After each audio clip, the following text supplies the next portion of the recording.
When I finished my last video, my Goal Zero Yeti 500 was dead. It wasn't charging at all. But when I took it out of the cupboard a couple of weeks later to try again, it just miraculously started charging. However, it would only charge up to about 75%.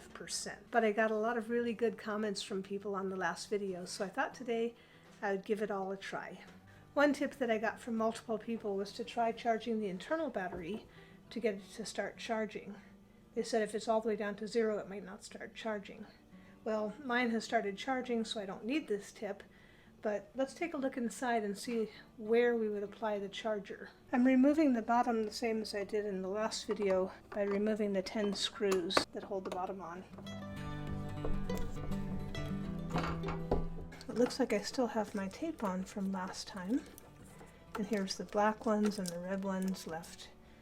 And on the battery it's marked minus and plus. If you look deep in, you can see that one end goes to the control panel and the other end goes to the battery. It looks to me like the right side of this and the left side of this both go to the positive terminal, and it looks to me like the left side of this one and the right side of the one, which you can't really see back in there, go to the negative terminal.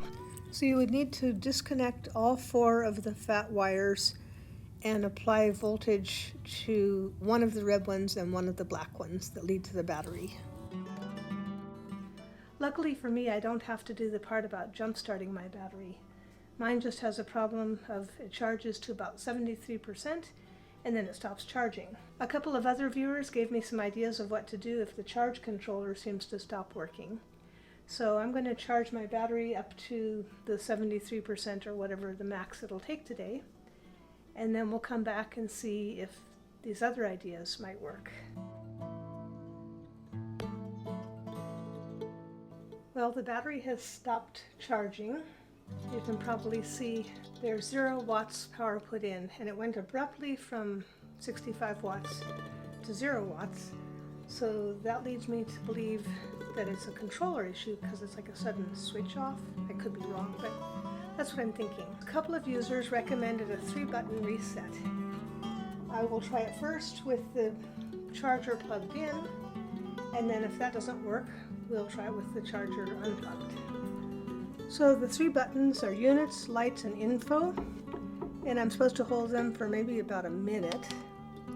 So let's see, whoops, I think I have 3 pressed in now. Seems like it did a quick reset. And another one. And another one. Okay, that sort of seems like it just reset a few times. Now let me try it with the power supply unplugged. I don't know, it's been about 20 seconds. Let me let go. Nothing. Let me turn the light on. Nothing.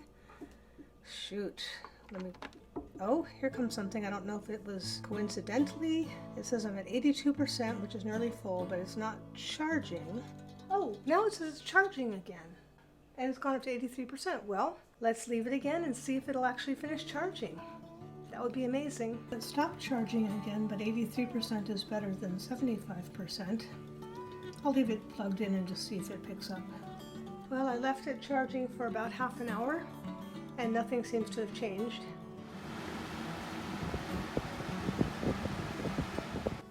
So I discharged my Yeti down to about 56%. Now let me plug it in and get it charging again. It seems to have stabilized at about 59 watts input power, and right now it has charged up to about 11.1 volts. After partially discharging the battery, then charging it back up again, the percentage charge didn't really show that much better, but the battery voltage was all the way up to 12.5%, which if you read on the internet, people say that lithium Goal Zero batteries are fully charged or at 12.5 or 12.6%. So maybe my battery is actually fully charged. Well, it looks like I ended up with a fairly functional Yeti 400. I was able to run a fan at 65 watts for a couple of hours and it only went down to 59%. I can charge it back up to 81%. There's a few takeaways from this exercise. 1, disconnect the 4 battery cables inside the unit and let it sit for 10 minutes. If that doesn't make it start working right away, let it rest for maybe a couple of days. Mine started working sometime. I took it out after a couple of weeks and it just started working.